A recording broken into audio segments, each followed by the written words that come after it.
Shy Yeti. How are you? Hope you're fine. This is the Shy Yeti show. Okay, where you go? Why have I got horns? Oh no. Oh, it's the Shy Life Podcast. Oh, there's going to be some drama ahead. All I wanted was a pie, and then I hatched out of an egg. Okay, bring the mic over. He's ready to record. Is it metaphorical? Is it deep? Can you hear me okay? I can.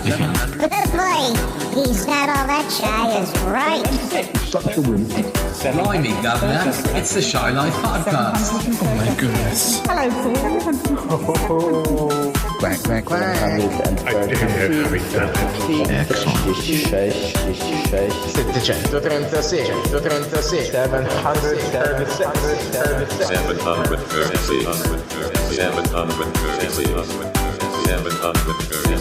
Bonjour et bienvenue au podcast The Shy Life.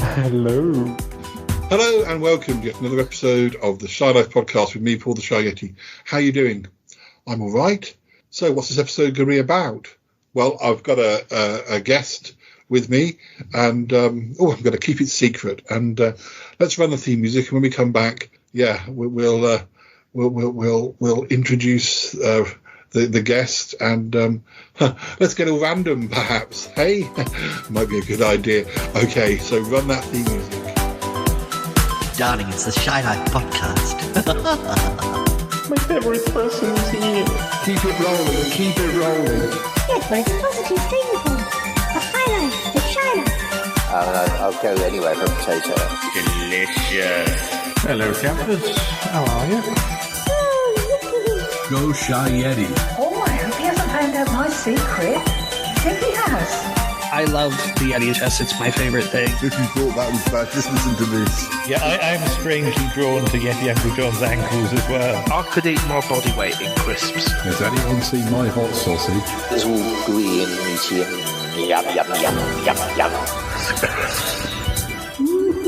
It was enormous. I don't think I'm ready to speak about it.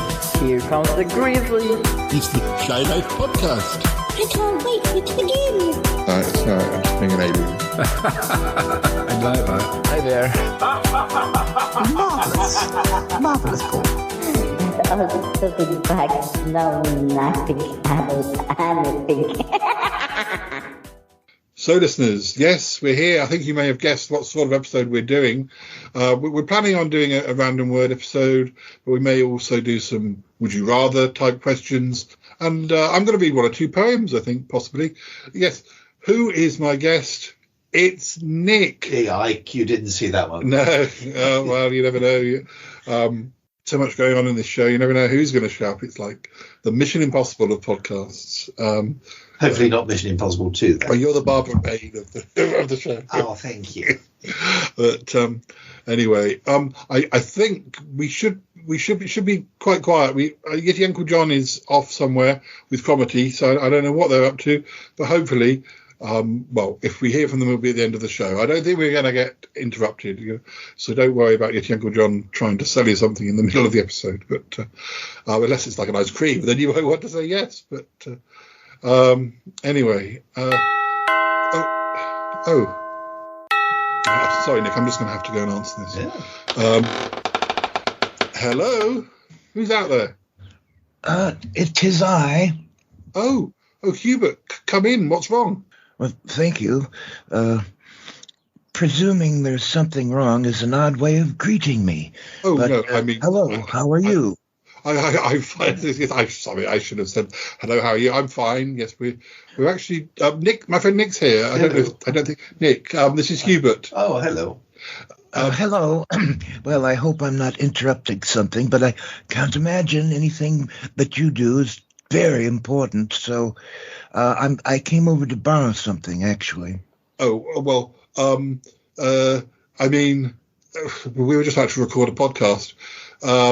I can either sort it out now, or you can stick around and listen to us. Maybe you'd view the podcast a bit more favourably if you actually saw what work went into it.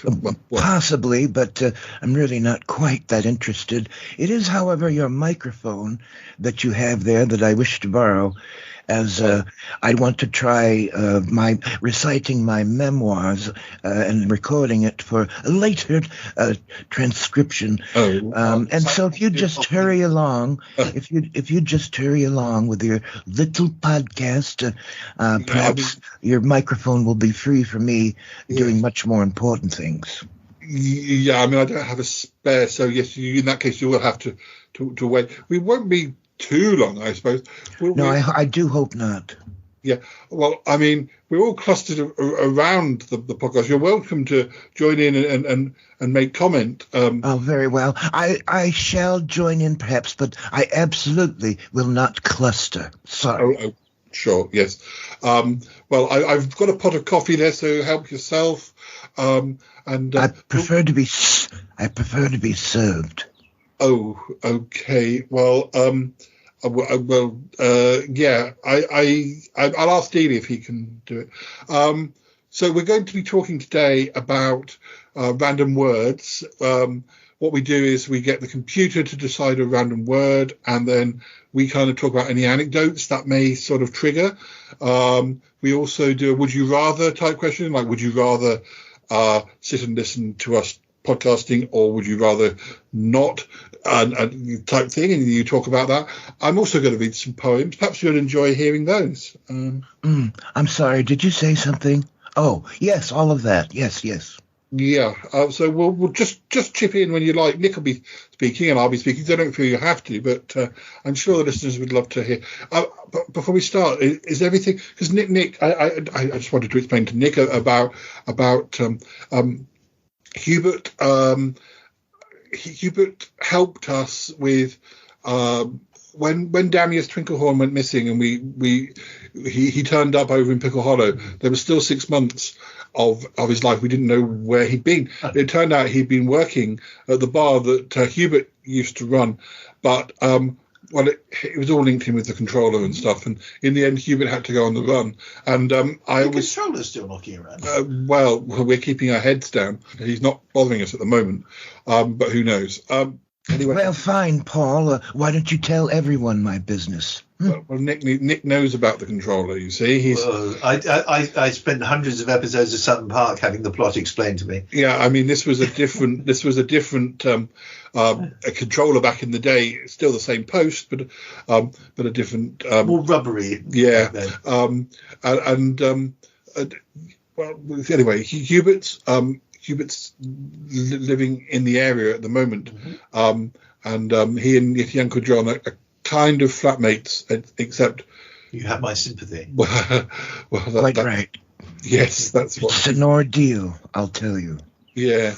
Well, I mean, Hubert's got his own wing of the Magpie Hut, so they don't have to interact that often. And dirty birds. Yes. I'm sorry we couldn't do better for you, but I mean, we did. We did try to get you better accommodation. Trying's not doing. Yes, I'm just going to do a Shakespearean thing and speak aside, and you're not to hear what I'm saying, Nick. Hubert, when Hubert arrived in the area, I took him to Bettina's house. I took him to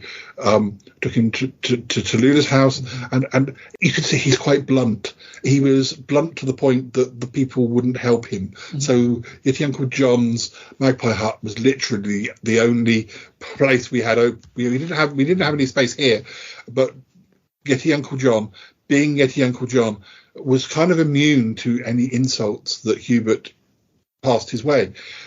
He just laughed it off. So, what could we do?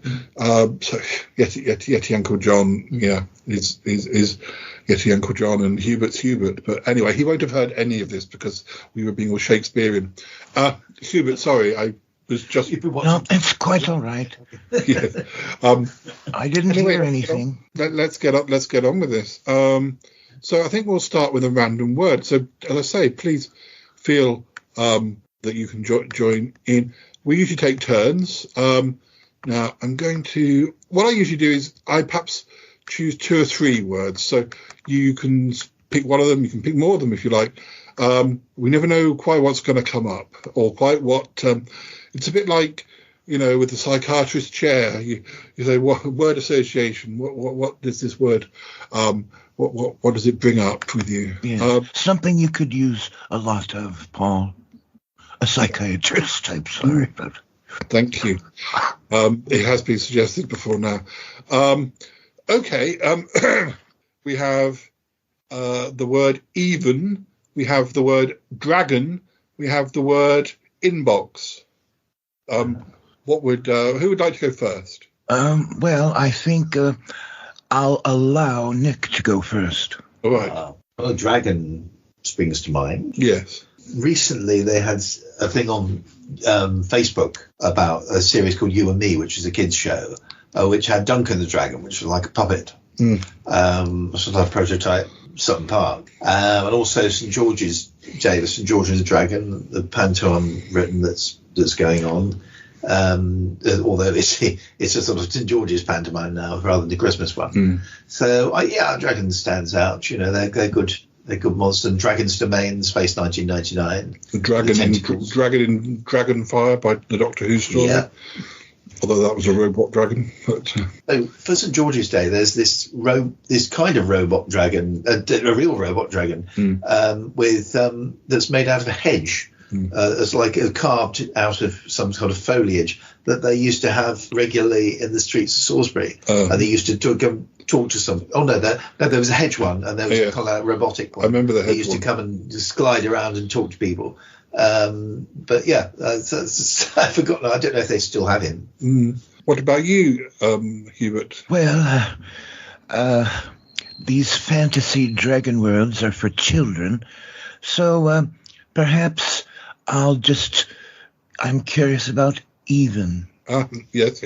And do you have an anecdote you could share with us about the word even? Oh, is that the idea? Yes. I couldn't begin to imagine why Nick was going on and on. Anyway, an anecdote about even. Well, I enjoy getting even often. And when I get even, I often... I'm even often. Even when I'm often, I get even. So, watch out. Yes. Yes. Yeah. Well, I'm sure you're very successful at getting even when it become yes. Often. Yes, often. That's right. Drag. I'd probably say go back to dragon. I know you don't approve, but I do actually have an adopted son who is a dragon. Albert the dragon.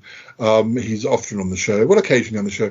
He runs a phoenix farm, and yes, he's a lovely boy. And but he's not a boy anymore. He's an adult with his own life. But yes, it's a privilege though to have him in my life and on the show. And if I was editing this podcast thing that you do, I'd insert a cuckoo clock sound right here. Yeah, well, I do need that sound effect, actually. Actually, funny you say that. But at least to an anecdote of its own, you'll be glad to hear. And one from me. Yeah. My parents, or my dad, in his study, has a clock that every hour it makes a different bird sound. And sometimes it really catches you out, and you can hear it from like my bedroom. And I'm thinking I really ought to go and stand near his clock at least a few of the hours to have a few different bird sound effects, because it's a relatively good source of sound effects. It's also on my bucket list one day to have a cuckoo clock. Oh, yeah. I've always liked them. Yeah. Elaine had one, didn't she? Yes, I think so, yeah. Have you ever had a cuckoo clock, Hubert? Well, I much prefer clocks that have reliable batteries and such things. These ridiculous old-fashioned clocks where you have to pull wires and chains are tedious and inaccurate timekeeping. Yes, of course. Okay, let's go to a different word. Let's also have three different words. We have cousin, we have undermine, and we have disgrace. Who would like to go first? Oh, I think I'll start. Sure. Let's use the word disgrace. Well, first of all, the way you keep this place is a disgrace. Possibly think of hiring someone to help you with that. Also, the way both of you are addressed today is a disgrace. You'll note that I am in a formal suit and tie, which is how I like to present myself. The two of you might think about different ways to improve your how you present yourself to the world. Sure. Well, I think the pale tutu and I think probably that's a good a idea. very nice colour on you, Nick. Yeah, I think. Okay. But take the hit on that one. But I still like the colour. Well, we'll do our best, Hubert. I mean, I know living with Yeti Uncle John must be quite. Even though I'm sure your part of the Magpie Hut is the extension that was built. Yes. Well, your friend, your uncle, seems to like wearing a full bodysuit of a sweater, which is unusual, and but fortunately, I'm not usually in sight of him. No. I mean, do you have? I know when Yeti Uncle John needs a bath, he either has to go down to the canal or he comes up to. Well, sometimes he can pop into Eek's spaceship now. That's back, but he usually comes up here. How is the plumbing in your part of the Magpie Hut? Have you been able to put your own bath and kitchen in? Or? It was difficult at first because of the clogging of the sinks with hair and such, but I had to tinker with them. Of course, I'm fully knowledgeable about plumbing and was easily able to get things to work, but it's very minimal services there. Yes. Well, I mean, Yeti Uncle John has been known just to have a wash with cuckoo spit, but we won't go into that now. So, yes, disgrace. Nick, what word would you like to talk about? Out of cousin, undermine, or disgrace? Well, I have something to mention on cousin and disgrace. My cousin rang me up out of the blue last Sunday and said formally that her son, my godson, is not inviting us to the wedding, which I'm a little bit disappointed about, considering A, he was my page boy at our wedding, and B, he scoffed the top layer of our cake single-handedly. So, but I'm very fond of my cousin. She's great. She's basically in sheltered accommodation now. She's 73, and there is a possibility we might be going down to see them. And it's 50 years. The next month was the last time we saw them regularly when my grandparents were alive, because my granddad died just over 50 years ago. So cousin-wise, bittersweet. I get on well with Caroline, but my godson doesn't seem to. 88 people, and they couldn't be bothered to invite the scant few members of the family that they. But we won't go to that. Disgrace. I have one thing to say about that. We used to have a vicar in Harlem called David Disgrace, and when the new board was done outside the church, and they had vicar Disgrace, and apparently along came some vandals and put an I between the D and the S, and to make him disgrace. What an amusing story, Nick, and you told it so well. Embarrassing than disgraceful. Well, I'm glad you found that story so interesting, Hubert. As did I. Now, I think I would probably choose cousin, because it's a little known fact that I do have a cousin, just the one. His name is Stephen. Now, I'd probably say that out of my brother and I know more about Stephen, or spent more time with Stephen, and I haven't seen him in many years. He's a similar age. I think he's 50 this year. And because we were of a similar age, we spent more time together. He was a big Star Wars fan back in the day, and I remember going to visit his house. He and my uncle and aunt, my aunt who just recently passed away, they had they were both librarians, actually, my aunt and uncle, and I would occasionally go and visit them in Cambridge, and Stephen had all of the Star Wars toys. I wasn't terribly jealous. I don't think I was terribly jealous because I was never the biggest Star Wars fan. It wasn't up to Doctor Who standards in my head, but I guess I was aware that wow, he's lucky to have so many of those figures. But how cute, Paul and his cousin playing with little dolls. Yes. So we I think once my brother came along, I think when my brother was very little, I did go and stay. That's one of the last times I went and stayed with them. And after that, perhaps into the late 80s, I maybe only seen them a couple of times. We're not terribly close as a family. Even at the uncle and aunt level, I was more close with my great aunt, who you can hear on the title sequence. Say she's the voice of the. Find my problem. Yes. I think they have. Yeah. I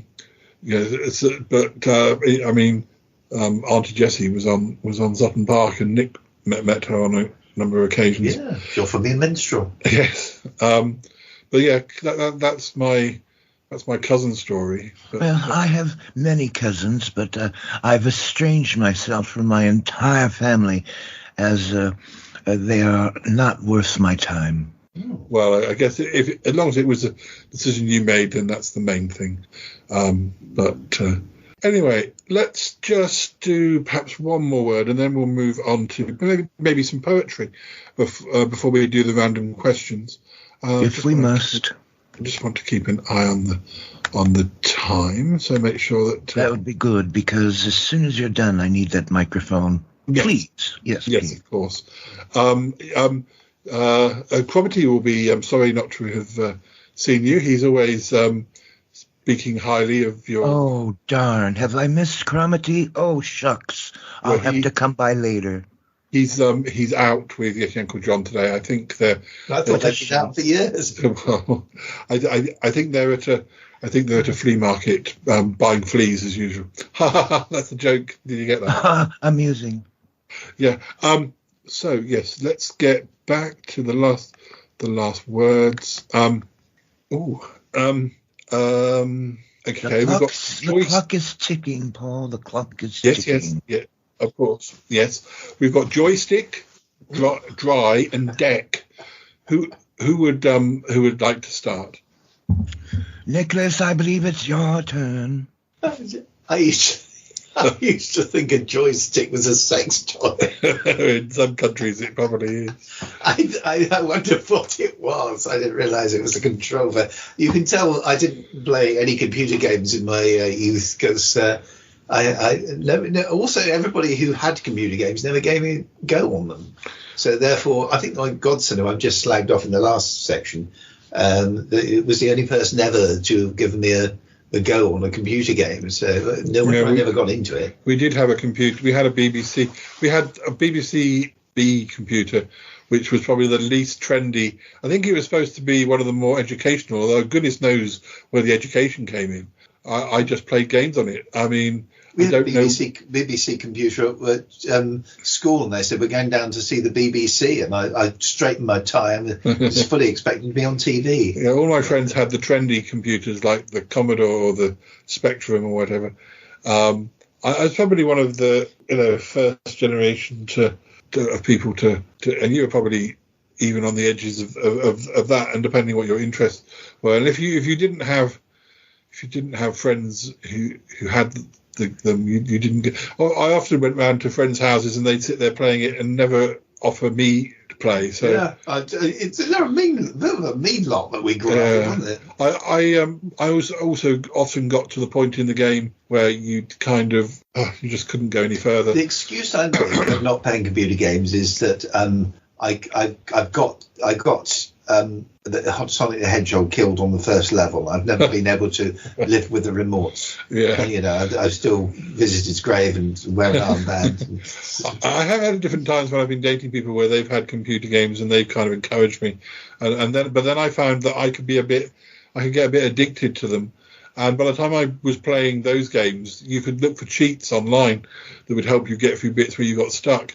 I tended to play games that were like zombie related or spooky ones. But I then find I would be sneaking out of bed at 3 o'clock in the morning to play a bit more, and I often found that games either got me cross because I got stuck, or I was kind of wanting to play them when I really should have been sleeping.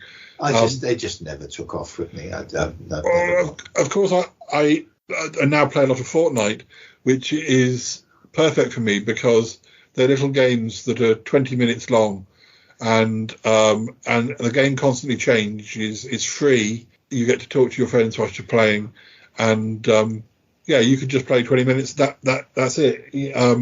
I tend to play a bit more than that, maybe an hour, maybe more on occasion. But it's actually sort of, as far as Warren and I are concerned, our friendship has sort of developed beyond the level it ever was when I knew him in the late 80s or early 90s.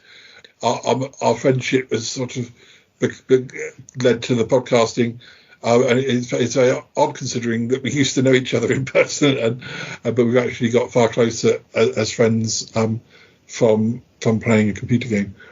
Although when we get chatting, we often forget what we're doing, and like, oh, someone's trying to shoot you. I was just having a very interesting conversation. That's what I couldn't do that. I need to just have a conversation and play the game. I couldn't multitask. But then some of these conversations wouldn't happen if we didn't have that initial setup. But Hubert, have you ever fiddled with a joystick? Certainly not. I wouldn't be caught dead playing computer games. A colossal waste of time. I totally agree.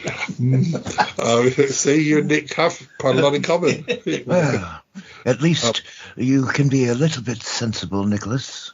So, have you got I presume you don't want to talk about joystick, but do you have an anecdote for dry or deck? Deck is an interesting word because the longer this podcast goes, the more I'd like to deck you. Right. Well, they were very, very good. I was thinking of deck myself, not famous TV, whatever they are, Ant and Deck, but I learned to play cards, a deck of cards, you see, that's how I get to that. Partly, again, through my great aunt and partly through my parents. Playing card games was very much the way we were brought up. Particularly on holidays, we play cards, whist or rummy. And then my aunt taught me crib. And in fact, in the early days of the podcast, when Joe and I would meet up at the pub, we would often bring a crib board along. Is that Wifey Joe? Yes, Wifey Joe. I think the thing that's quite interesting is a lot of my younger friends are very interested in board games and card games. They're not Monopoly or Scrabble, but quite complex strategy games. And to be honest, I haven't played them, so I don't want to talk too much about them. But it's kind of heartening to know that board games in some form, considering all the technology around them, that these board games are it's a social thing. They meet and it's a hobby that they share together in person, and it's kind of lovely to think that it's not everything's gone online, not everything's gone into a computer. Well, speaking of board games, this conversation is boring me. I do hope it will be over soon. Well, yes, we were going to move on to something else now, Hubert. But one last thing. Yes. The Deck was also the name of a kitten my sister's original parents-in-law had, because he was arrived in December. So. I never understood the naming of pets. A dog should simply be called dog. A cat, cat. Yes, that doesn't surprise me. Well, I mean, Dealey is called Dealey because at the time that he was born, there was a TV personality, although a female TV personality, but Dealey is her surname. Her name is Cat Dealey. She's still around. She went to America for a while and was on some of those dancing type shows. And my brother-in-law, my original brother-in-law, had a cat called Alice, Catalyst. Did you know your ridiculous uncle has a name for every single one of those confounded magpies? Yes, my friend Toppy came over here and was part of the naming ceremony. I remember that boy. Oh, disgust. Oh, I mean, yes, I'm sure he's fine. Yeah, well, my parents had names for everything: the car, the loo brush, the Hoover. I have both barking. I have had names for various soft toys, as I know Ali does herself. We got that. But unfortunately, some of them have been associated with particular partners. If then that teddy bear or whatever hasn't been around quite as much, I've kind of forgotten what we called them. But, it depends. I mean, before we knew the real Charlie Gurr, we had a bear that we named Charlie Gurr before we, and he's still around somewhere. I mean, in fact, the real Charlie Gurr is big friends with Dr. Neff, who has the original teddy bear Charlie Gurr. Anyway, it's a long story, and I'm sure you're not. Yes, it certainly is. Yes.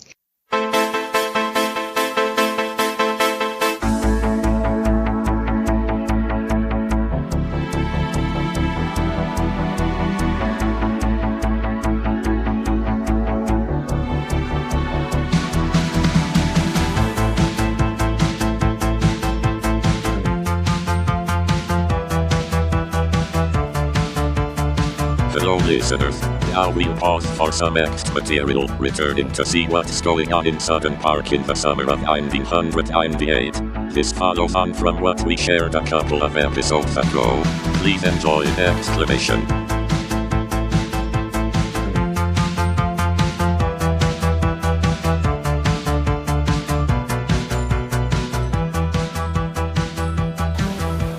yet, there's no more sign of time anomalies, but anyway, back up. Well, what now then? What now? What? I don't know. I'm not into all this sort of technological garble stuff. We need Von Hellbent here, or someone who's into that sort of thing.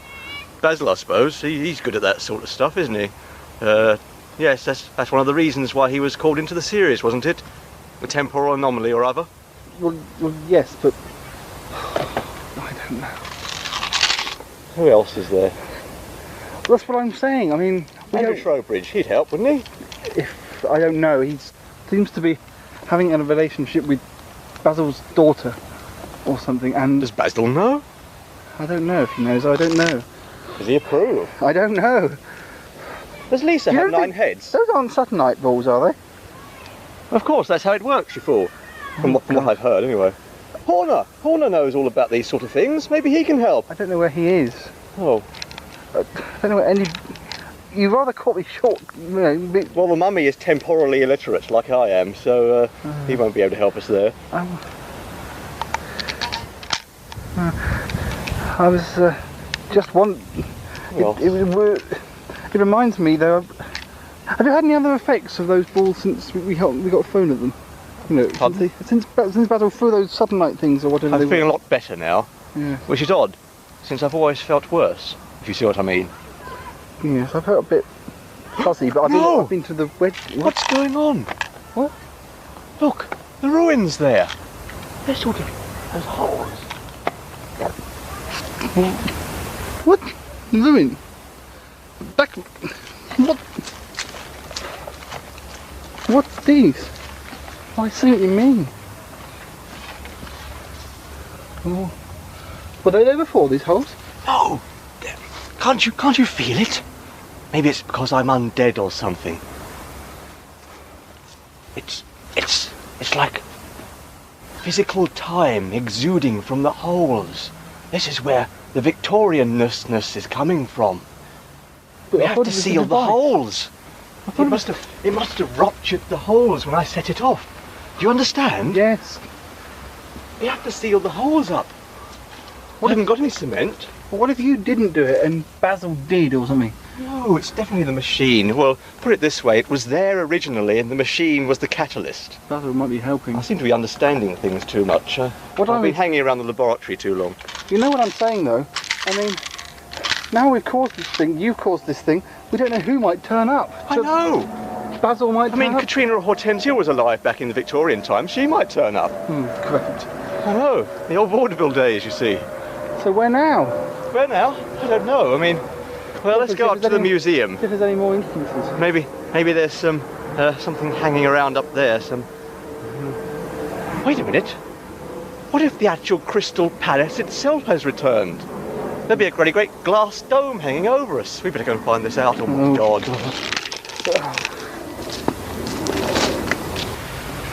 Backups gone to check in the museum. Don't know what he's expects to find. Maybe no. Any clue to any? I don't know. He's going to ask. I mean, maybe it's like a Victorian day or something. Maybe it's. There's no signs. And no, I don't think this. It's definitely this time anomaly. It's definitely not normal. So we've just seen those two at the moment. No more.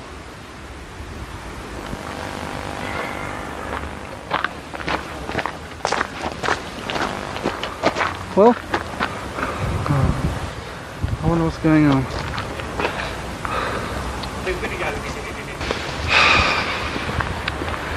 So that's a bit of a definitely what we feared it was. Then no Victorian days planned here or anything. Nothing here, no, not a sausage. But we've only seen those two. We've not seen anybody else yet. It's worse than that. I don't think you understand. I was wandering around inside the museum. There's your regular customers, the bloke who's standing behind the counter selling, you know, stuff to do with merchandising and that. Yes, and in the corner is one of those strange sort of Victorian street vendors with monkeys. So there was somebody. You have seen more than. Yes, but you see, he thought he was standing in the middle of a street, and he wasn't.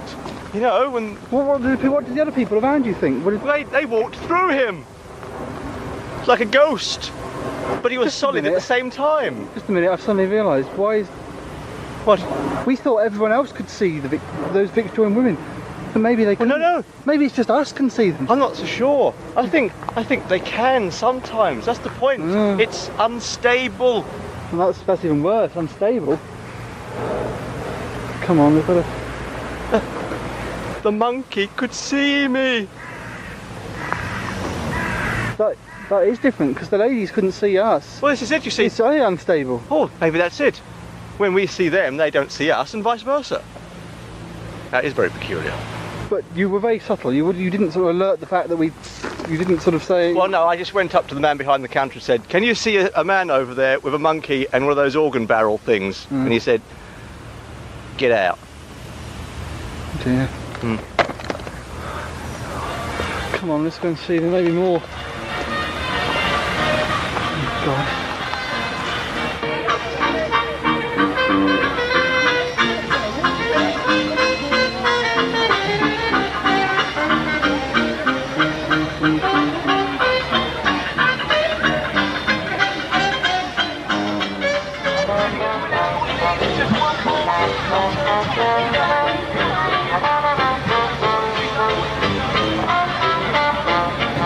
The ladies again.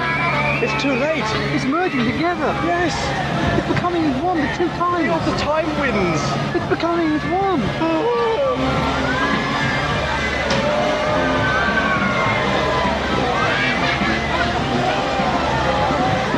Hey, decide to go.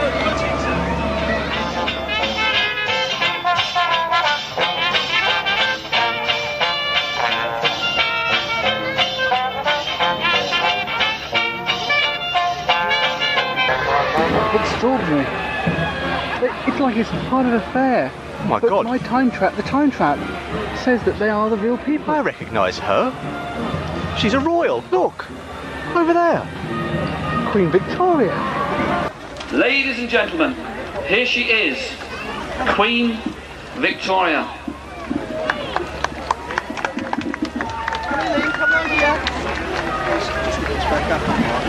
My dear people, I am very gratified to be so many happy memories for me, and I'm keeping with the spirit and the enthusiasm of the great Sir Joseph Paxton, who created this park. I hope you have all a very happy day. May we have 3 cheers for Her Majesty. Hip hip! Hooray! Hip hip! Hooray! Hip hip! Hooray! The Guard of Honour from Fort Amherst are now getting themselves ready. You'll see her go. To escort Her Majesty. And you will no doubt see Her Majesty throughout the afternoon walking around and giving prizes. Forward! March!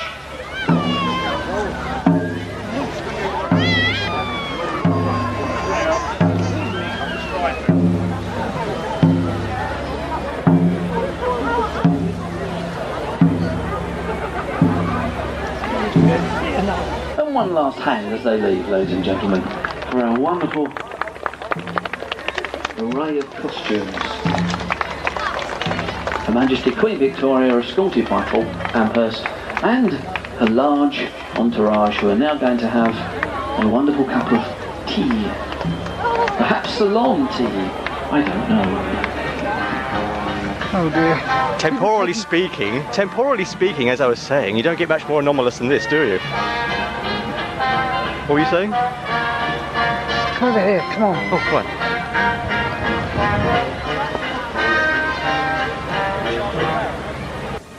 This could be worse than I thought. What? Look, basically, there's some sort of do going on down there, and all these Victorian people turning up. And now, obviously, everybody here thinks it's just a dressing up thing, but it's not scheduled, is it? There's no schedule for a Victorian Day. I've heard of. No, and this, say there was one of the but this confirms that they're real Victorian people. Oh, I know that. But they seem totally. Well, I don't think you realise the consequences. I mean, imagine all of the, what do you call those things? Von Hellbent would have a word for it. Like it's conundrum. No, that's not the word. What do you call it when you... Anomaly? No, it's worse than that. There's a special word for it when, for example, technology ends up in the wrong hands, someone in the past. Anachronism. That's the word. Well, no. I was worried. There was that man taking photographs. No, it's worse than that. He can take all the photographs he likes. But if the Victorians get hold of any, for example, olden time sepia photographs of like Range Rovers and yeah, it's worse that way. All it would take would be for that man to take a photograph, and then he thinking that they're just. He hands it to them and says, "Oh, they could have an old. Yes, they could have a future photograph. That's even worse of themselves, but in colour. It's a sepia. God help you if you lost that camera. Surely, the people, the actual Victorians, should be more alarmed than we would be. We think it's just like a play, don't we? Think it's just. I mean, even though it's not scheduled and it's not supposed to have happened, people just presume... They all seem to think it's a fancy dress costume. Yes, exactly. Stupid bastards. But what about the Victorians? Why are they not alarmed? Why are they so passive? There must be a fancy... Maybe they do have actually got a fair in those days, and they've got a future fancy dress costume. That would explain things. Because when you went into the museum, they said there was no fair on, didn't they? They didn't say there was anything special going on today. But there is all this. There's bands playing and... Hubert? Who's that in the crowd over there? Look. That hat. Oh my God. It's him. Basil. Oh my God, no.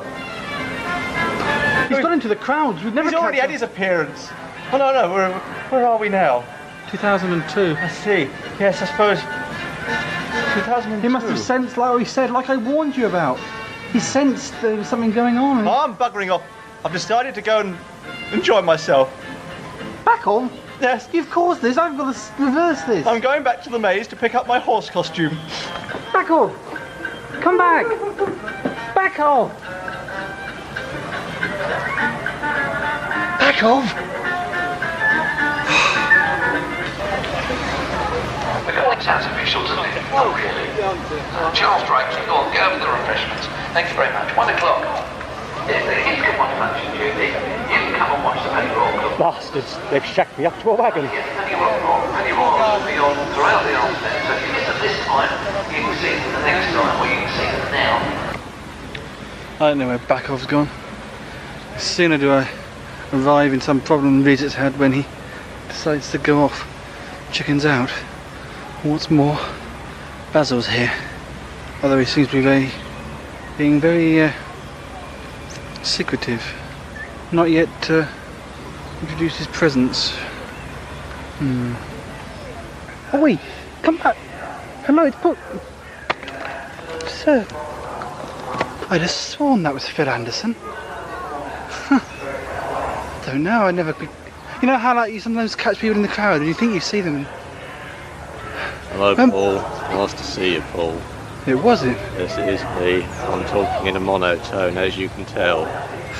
It was Phil? Yes. He's over, you remember when I first met him, he had the sort of... Got to go now. Bye. See ya. Strange. Spooky, really. Well, I just thought I recognised him, the way he was wearing glasses, you see, just like the same way that he always did. I hadn't seen Phil for ages. I thought he was living overseas. He must have just popped... I know his folks live down this way, and I suppose that's the best way of disguising oneself. And obviously we know he can do it. He turned himself into a swan once. Well, Phil, eh? Obviously in disguise, going down to see his folks. The people you see, such as Basil, and the people you don't see, such as Bakov.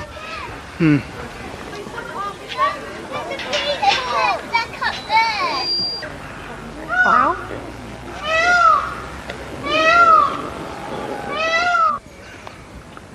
La-di-da.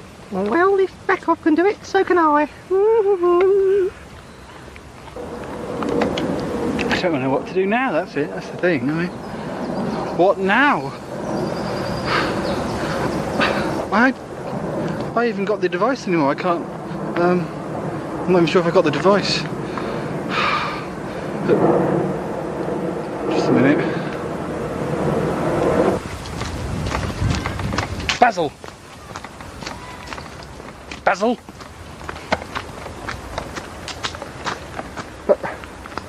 Basil! Come back here! Come back! Basil! No time to play games. Basil? Basil?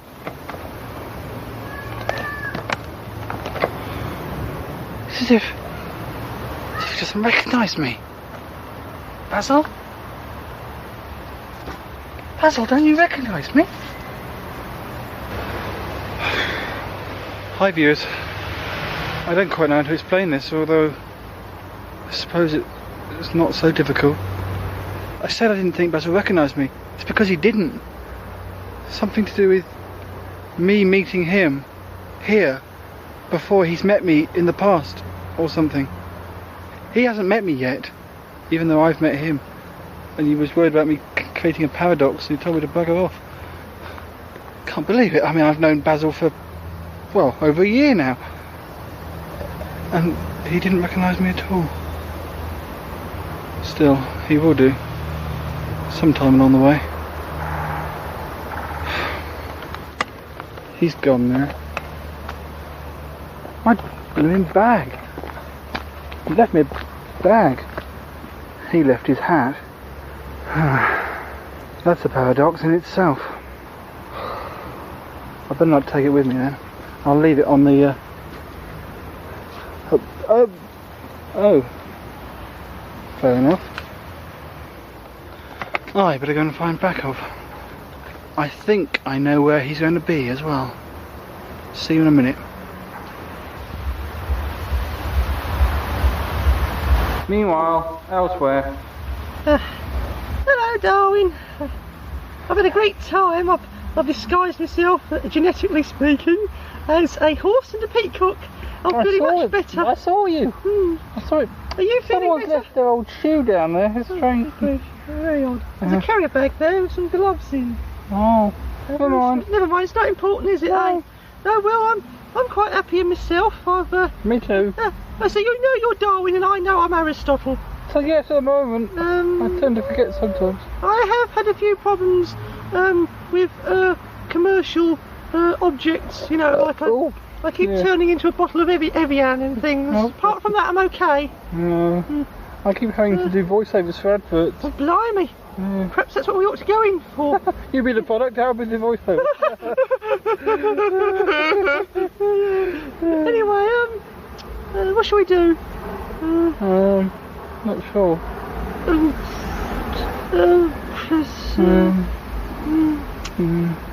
Meanwhile, elsewhere.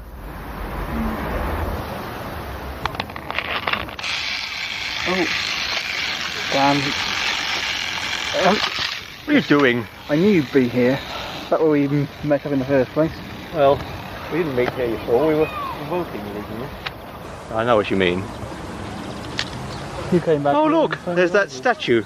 Remember we blew the head off all that long time ago? I was pissing around with a comic book and I trapped you inside it. And when you managed to escape, I tried to blow you up with a bomb and the head blew off. Such nostalgic times. Well, those are the days. We may or may not have had a flashback now, don't we? Probably not. Doubtful under the circumstances. Any more flashbacks, we might end up with further temporal anomalies. So what are we going to do about sorting this whole business out then? Well, block those holes up, haven't we? That's the only thing I can think of. I mean, there's no one else to turn to. Have you found anyone or thought of anyone? No, I've not found anyone. Well, I saw Basil. Really? But he was here, but he didn't remember me. It was like it was a previous visit, before he met me or something. Don't understand. Out of time. You know, wrong order. Like, he can jump around, can't he? Different times. Oh, no. What? Maybe that was Basil, not so much from here and now, but back then, Victorian days. He's a time traveller by nature. Maybe that's where he's come from. No, think about it. He said he was investigating a temporal anomaly. And then he turned to you thinking that you were the cause. Perhaps having just met you, just now, he's sort of... Well, we can stop this anomaly, we can set things straight, and then he'll be back in Victorian times, and then he'll jump forward in time about a year ago and miss us. Of course he made an error in calculation. He missed us by a year. I don't know about that. Think about it. It makes sense. He thought the temporal anomaly occurred last year, not this year. The fool. So he is fallible after all. Come on, let's go and block those holes out. Do you understand what I'm talking about? Probably not, but I'll think about it. For heaven's sake, come on. Come on, let's go and sort these holes out.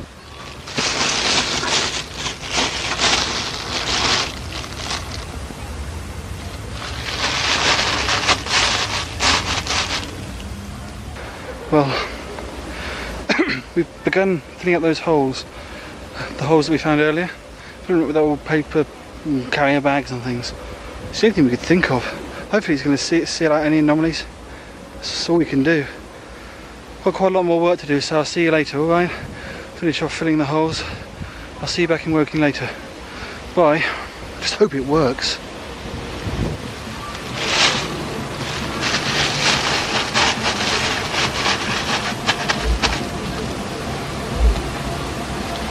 I hope it works.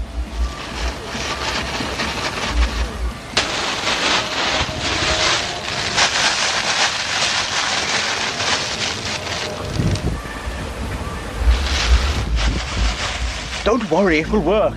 Lucky I went to Happy Shopper today, though, eh? Oh dear.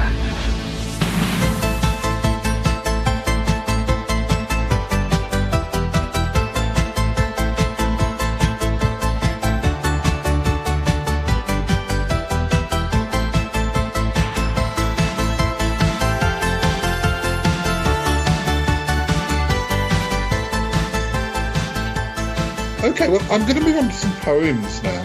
Not going to read too many, but just a little break before we do the Would You Rather. But I don't think you've ever heard any of my poems. Have you, Hubert? I try not to. Well, here's your chance.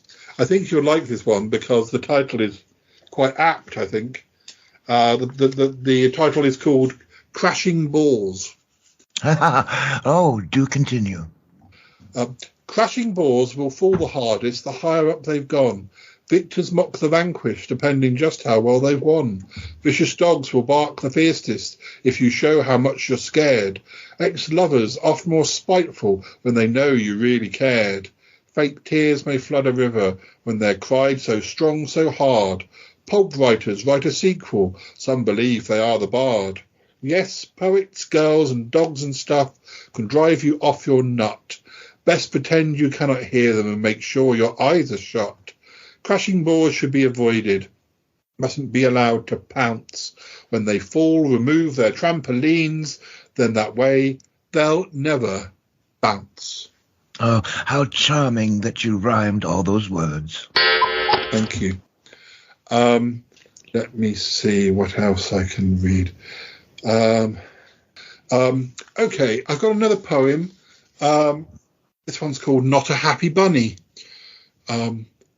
I am not a happy bunny, nor a rather merry pig, nor a jolly what's-his-name who likes to do a jig, nor a pleasant dormouse, nor a jokey prawn, and neither feuding squirrels with their daggers out and drawn, not a cross-eyed pigeon quite ecstatic about the war, nor a hyperactive toddler who's a fan of blood and gore, not a snappy squat-nosed turtle, nor a buzzy diva fly. I can never keep a straight face when they look me in the eye. Not a cricket-playing rabbit, nor a hare that's got bad flu. I am not a happy bunny. Tell me honest now. Are you? Certainly not. Thank you. I'll take that as a form of applause. I don't really understand the construct or the reasoning behind that abstract little poem. You'll have to forgive me. It's sort of meant as a sort of surreal, story. A perfect description of the last 45 minutes. Yeah, thank you. I'm going to read just one more before we move on to the last section of the episode. This one is actually based on my actual grandmother, whose name was Ethel. It's called Granny Ethel Keeps Them Decent. Granny Ethel keeps them decent, those naughty garden gnomes. She knits them woolly jumpers, sets them up in starter homes.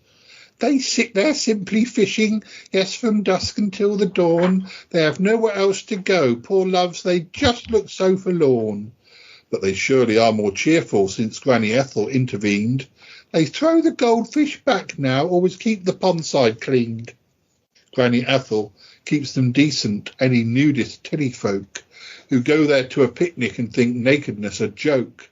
No one likes to see a bear, half-dressed, exposing all his fur, loitering in the woodland in a semi-alcoholic blur. Thanks to Granny, they no longer get the shivers, knees that knock, and passing woodland walkers are not given such a shock. Granny Ethel feels the same about all the girls there on page 3. She draws them frilly knickers, even though it might seem twee. No one wants to see a pretty girl minus clothing. Quite bizarre. They obviously do not pay enough. Poor dear, she can't afford a bra. Granny Ethel gives them modesty. Granny Ethel knows what's best. Whether model, gnome or teddy, it's better not to flaunt one's chest. Clap, clap, clap. Thank you. I wish I was in an alcoholic blur right now. Anything would be better than this. We should probably explain to you, but you won't know about this, Hubert. But page 3 used to be a page in a newspaper called The Sun, and also one or two other newspapers, where you'd see a lady in that situation without her underwear. Well, at least her top underwear. And, I don't work blue, Paul. Well, I'm just telling you. I mean, this poem came from a real story where I remember visiting my grandmother and going to explore the shed that she had, and she had a piano in there, or at least the insides of a piano. And I knew at that point that the sound of the TARDIS dematerializing was supposed to come from a piano strings and things. So I was always trying to recreate the TARDIS, but I think they had more technology than I did. Anyway, that key. Yes. They just ran a key up and down. Yeah, I'm sure they distorted it though. And there used to be newspapers in that shed, and I looked through them and I noticed how my Grandma had drawn bras back on the women, and so they all had. I think she was quite. It's a shame I didn't keep one of them. Not for titillation, but I think she did quite a good job at returning their modesty. But yes, that's how that poem came about. Hubert, have you fallen asleep? Wake up. No, I'm sorry. I was on my phone getting an order for my supper later. Oh, okay. So I thought you were just resting your eyes. Right, we'll move on to the last section of the episode. This is what we call Would You Rather questions. It will become quite evident what's involved when... I'm not illiterate, Paul. I know what Would You Rather is all about. Okay, fine. So, would you rather watch movies alone or eat dinner alone? I imagine, Hubert, you kind of like to do both if you had the chance, but... Alone. I love alone, yes. It must have been quite difficult for you when you worked in the bar. I mean, having all those people around you, or was it a lot quieter than... It was all part of my cover. No one would expect me to want to be around crowds. But you're quite right. It was almost intolerable. Yeah. So if you had to choose movies alone or dinner alone? Well, I rather like to watch my movie while I'm eating and I'm alone. Fine. I mean, to be fair, that does kind of make sense. Nick, out of those two? Well, it depends, eating-wise, whether you're at home or out. If it's out, then certainly I'd prefer to eat with Ali. Nicholas, the more you complicate things, the longer this game is going to take. But continue. That's a very complicated question. Yeah. But I think probably if it's at home, then probably eating. But they're both things I enjoy doing with Ali. So. That sounds a bit sordid. I mean, we often when we watch TV, because we're watching things we've probably often not seen. We've seen more than once. We often discuss or make comment or like, oh, that actor's from that thing, isn't it? Or we'll talk. And I know a lot of people would hate us if they were in the room with us. The people who don't like to talk during TV. It's a very I'm used to being able to discuss things if I want to. I think that's all right to a degree, but sometimes Ali will launch into go to about work or something, and I put it on pause and let it get. No. I mean, it needs to be about what somehow related to what's on the screen. I should go on about an actor. I won't ask the next one because it's a little bit too similar, but I imagine the next one is: would you rather spend a year on an island with someone who never stopped talking or completely alone? Hubert, I think I know the answer. I'll take a dagger to my heart before that ever happened. Yes, of course. We won't answer. We'll go on to something. Try and find something. Oh, I was going to answer. Oh, you can answer that. But... Yeah, it depends if they were good looking. Yes. I've been watching Survivor, the TV program Survivor, which I'd never watched before, but I've quite got into that. Quite like watching. I watched the Traitors show, and that was a good show to have where you kind of, if it gets boring, you can look at your phone. You're not having to follow a plot. So I don't watch many things. I'm not the sort of person who'd watch a quiz game, but the Traitors and Survivor was the same. I'd never seen, considering I respect that program Survivor had gone on for many years, but I'd never seen a season. So I watched a season and quite enjoyed it in places. It did drag on a bit, but yes, they certainly do, and so is this. By the way, reality TV is for dullards. Yeah, yes, of course. I mean, this is the thing, Hubert, when you're doing a podcast, you have to make content. So we've only got two or three more questions, and then it'll be time to go. Then time for your microphone. Yes, you can have your microphone. Oh, thank you. Did you just cough on that microphone? I'm sorry. I can clean it with something. Yes. So, TikTok. Yes. I'm just the questions aren't always that interesting. Would you rather never eat breakfast foods or never eat desserts for the rest of your life? I'll take this one. Well, first of all, I don't have time for breakfast, so people who live efficient lives don't eat until 1 o'clock in the afternoon, the proper time for your first meal. Yes, yeah. How, by the way, I mean, if you can tell, it's probably none of my business. How do you spend your day since you've been living in this area? I mean, we see you very little. I mean, presumably you're not just sitting in your magpie house. You're presumably out and about somewhere, or is it top secret? I certainly won't share that information on this podcast. No, that's fair enough. I do like a good breakfast, but never eating desserts might be a problem. I actually eat less breakfasts than... Yes, I note that you probably eat quite a few desserts. Yeah. Because since I've not been working, I often spend the morning reading, or I've been doing my Italian lessons recently. I find I can often get through to lunchtime without needing. I think if I was out and about, or like Nick, he has quite a walk up to work, I feel like I would need something to fuel my activity. But if I wasn't quite sedate, a cup of coffee is all I really need. So I would probably say I would rather give up breakfast. Although, goodness, if someone presented me with a full English, then I would eat that every day. But thankfully, for my curviness, that doesn't happen. I'm curvy enough as it is without eating breakfast every day. But is that what you call it? Nick, what's your preference? Oh, this is a no-brainer. I'd throw dessert under the bus every time. I love my breakfast. But you're not. But you're not necessarily. It's the most important meal of the day. I would agree. But you're not necessarily full English.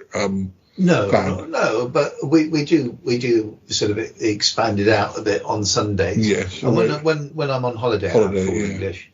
I remember when we went to Vegas together. It was a bit of a... I think by then I'd already been to a few places like that, so I was aware that some hotel... I think that was a bit of an eye-opener for you. It was. Wow, what... and I remember... And that waiter that sounded like Kermit the Frog. I remember... I don't think buffet breakfast weren't necessarily something that I kind of knew what was going on, because I had been to New York the summer a few months before. But I was trying to explain that no, you can just pay a set price and you can eat as much as you can eat. And I think it was quite hard for us to really. I remember when I first encountered that, it's quite hard to what.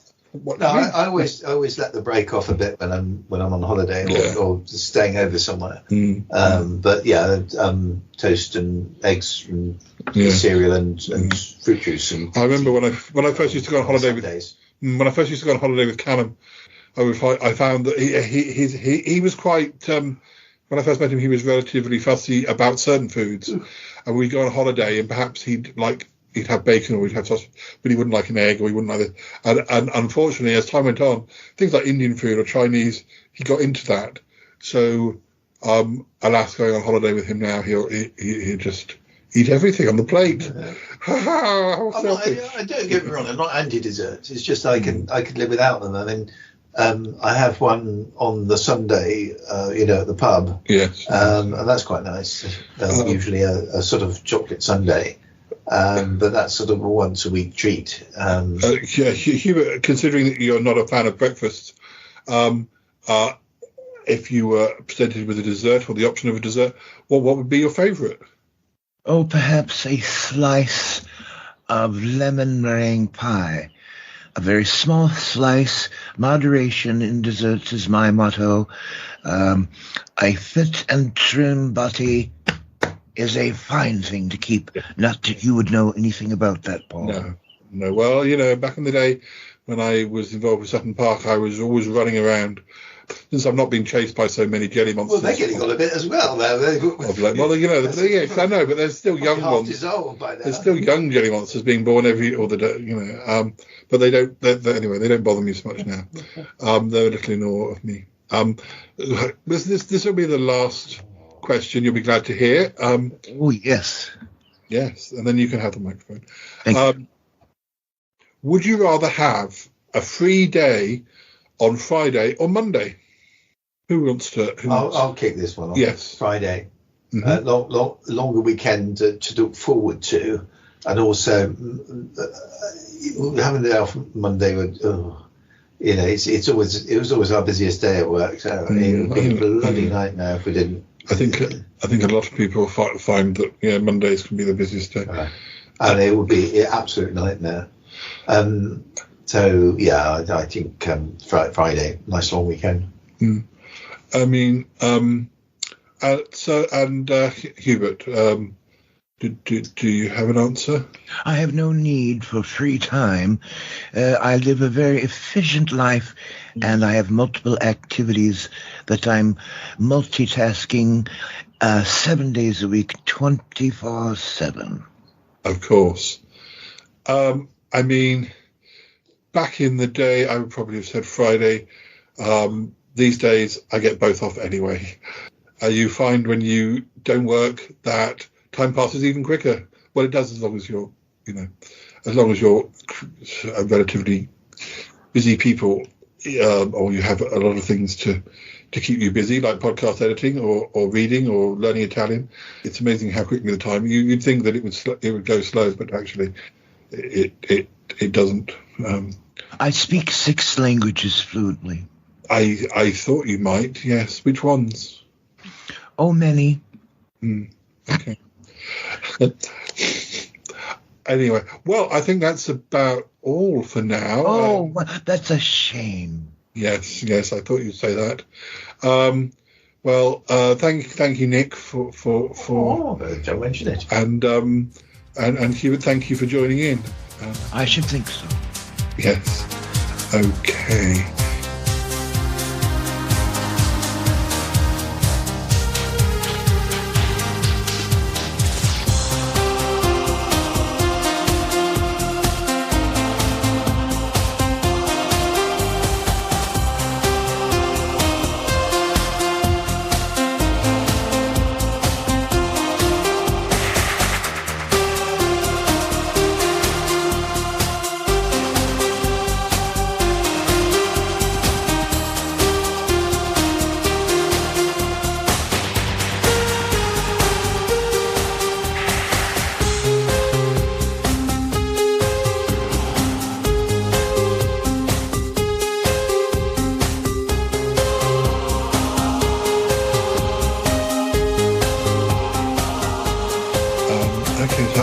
Recording.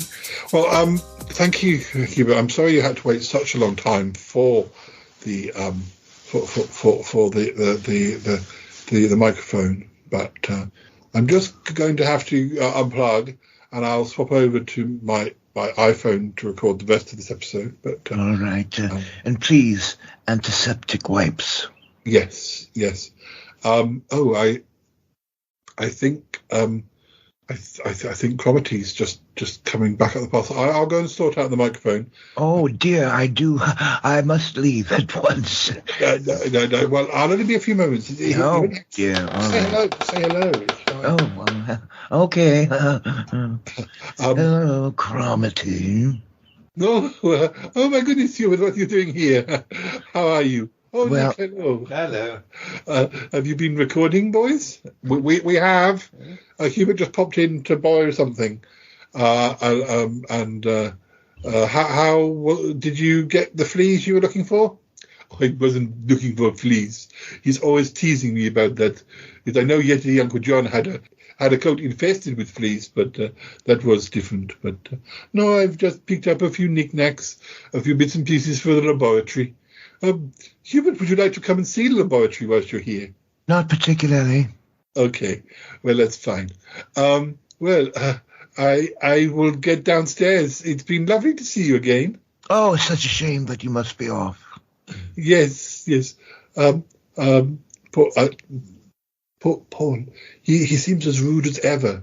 Yes, he's as rude as ever. Yeah, Heather's very rude. Yeah, anyway, he's going to borrow my microphone. Tick-tock. We're just getting it clean for you. Are you sure? He may break it. Well, I hope he won't break it, considering he's always going on about how efficient he is. Well, Paul, it's your choice. All right. Anyway, I've got to say goodbye to the listeners. Yes, Paul. Okay, I'll run along. Hello, listeners. Okay, here we are. I'm just going to dry it for you. Whilst I'm drying it, I just need to say goodbye to the listeners. Listeners, thank you for joining us. It's been lovely to record with, and what an unexpected pleasure to record with Hubert. And yes, so unexpected. Yes. Anyway, I'll there'll be more coming soon, and yes, I will speak to you again. Bye right. now. Nicholas, I'm sure you're charmed by meeting me, so hope you have a good day. Yes. Yeah. Okay. Bye-bye, everybody. Bye-bye, everybody. Bye-bye. Say goodbye sensibly. Goodbye sensibly. I just...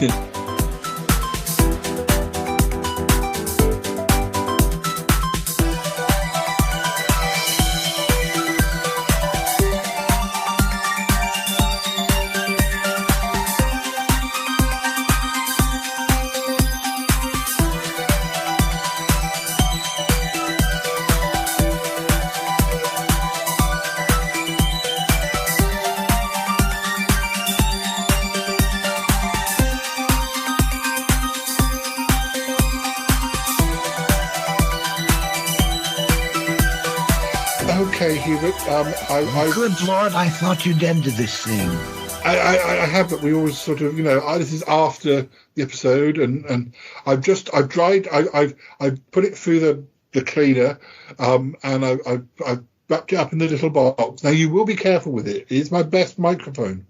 Of course, it still works after that. He's put it in the washing. No, I didn't put it in the washing machine. Oh dear. Now I do hope that you see this as an act of kindness on my part, and you will take care of the microphone, won't you? Of course I will. How silly of you to think I'd be careless with something you owned. Yeah, and how long will you need it for? I mean, how long will it take for you to read your memoirs? I'd rather you not pin me down so rudely like that. It might take quite some time, or it might take a short amount of time. How could I possibly know? No, of course not. I mean, you're welcome to have it as long as you like. We very rarely set the microphone up in the way we have today anyway.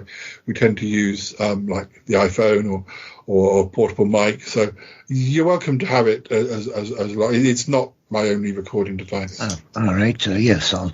Should I let you know when the episode's edited and is out? Would you like to hear it back? Not a bit. Don't bother. Okay. Well, it's been lovely. Well, here you are. Here's the microphone. And thank you. Yeah, and we'll see you around. Yes. Look at the time. I simply must go. Yes, you really must. Good day. Goodbye. Try. Dear. Oh, thank goodness he's gone. Oh dear. Oh no, he's still here. I mean, thank goodness the time has gone so quickly. No, I really did leave. It's your imagination that I'm still here. Oh, goodness. Oh, what's happening to me? Nick, am I conjuring you up in my head? Oh dear. I gotta go now! Bye! I want to go with you! Gotta go! Bye! Goodbye, goodbye, Goodbye. Yes, goodbye. Wow. Really? No kidding. Thank you, darling. And you too. Bye-bye. This show is part of the Pride 48 network. Find more shows over at pride48.com. ShyLife.com. Oh dear. What's going on now? Oh, it's the Shy Life Podcast. Let's go. I have a voice. I have a voice. You have a voice. You have a voice. We have a voice. We have a voice. Unique voices in podcasting. UnivazPods.net. That is so cringe, oh my god. You're a man of culture as well.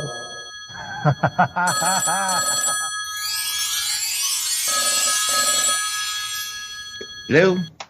Hey, Toppy, it's me, Paul. Oh, hi. Hi. I was just ringing to see if we could arrange some time for recording, because it's been a bit of a while. You've been busy, I've been busy, but... yeah. Well, as a matter of fact, it's too bad you didn't call just like an hour and a half ago, because I had plenty of time at that point, and I could have recorded with you, but I'm sorry, I'm about to walk out the door. No, that's fine. We had a bit of a situation. I should have thought about asking you. I'm here with Nick. Say hi, Nick. Hello. Hi, Nick. Oh, did I miss the recording session with Nick? Oh, yeah, I know. I wanted to ask you. But then we were sort of. I didn't prepare, and then we had an unexpected visitor. Hubert Gentry. You may have heard him in other episodes. Oh no, he's the barman guy. Yeah. Oh well, maybe it's best that I wasn't involved. Yeah, he's still living around the area in the extension of the Magpie. Yeah, Nick, was that the first time you met him? I think it is. I think probably. You'd remember. He keeps himself to himself. Didn't he have his eyes on Tappy a while ago? I can't remember, but that happened. It very well could have. Yeah, we wanted to.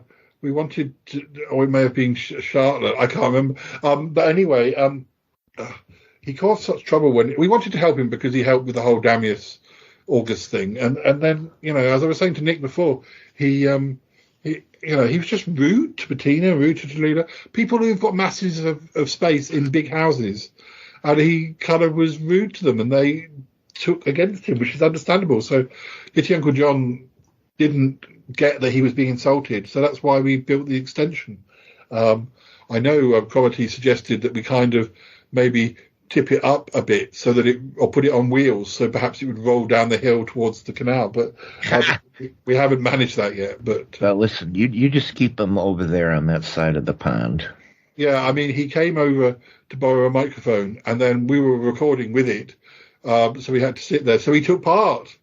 He took part in like the would you rather questions, the random word questions. Oh, Lord, how did that go? Oh, as expected.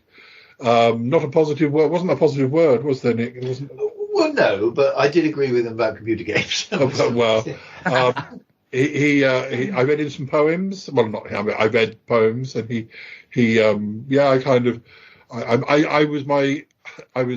I read a poem about being boring, and that obviously that triggered the thing is with Hubert is that he's predictable in the way he reacts to everything.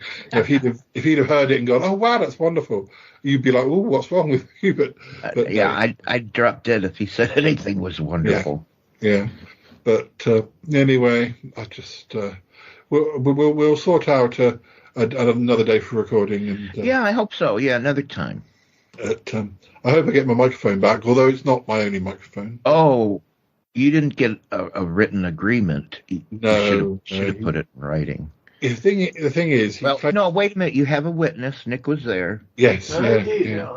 The thing is, he claims to be such a tidy freak, such a perfect example of the human race, and yet, if the thing belongs to somebody else, I can quite see him trashing it. But no, I don't. You'll never see that microphone again. I hope we do. But who knows? You're probably right. But I don't know about magpies, but he's behaving like a jackdaw. Yeah, exactly. Behaving like it. Yeah. Anyway, everything okay at Pickle Hollow? Well, it's crazy as always. There's many things going on. You really wouldn't believe it. Yeah, we need to catch up because we had a number of new characters turning up, which. Oh yeah.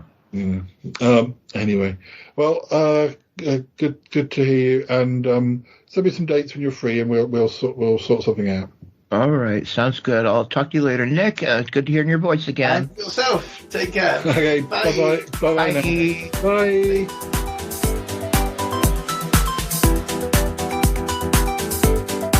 This is just the weirdest thing I've ever heard. Whoa, I love that one. Ha, great show, Paul. Yeah, that was a good shoot.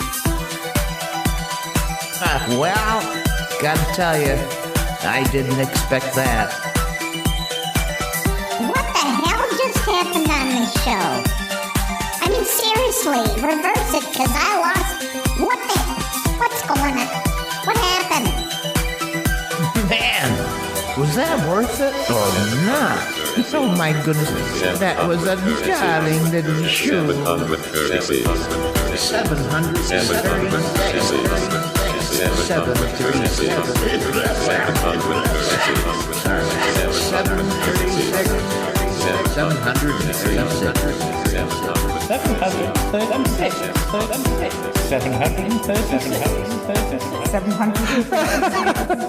That was beautifully done.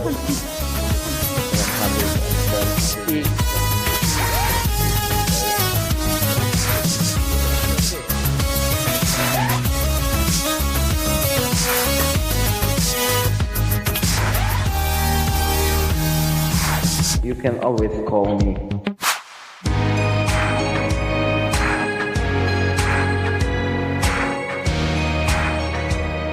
Oi, oi, that's your lot. Bye.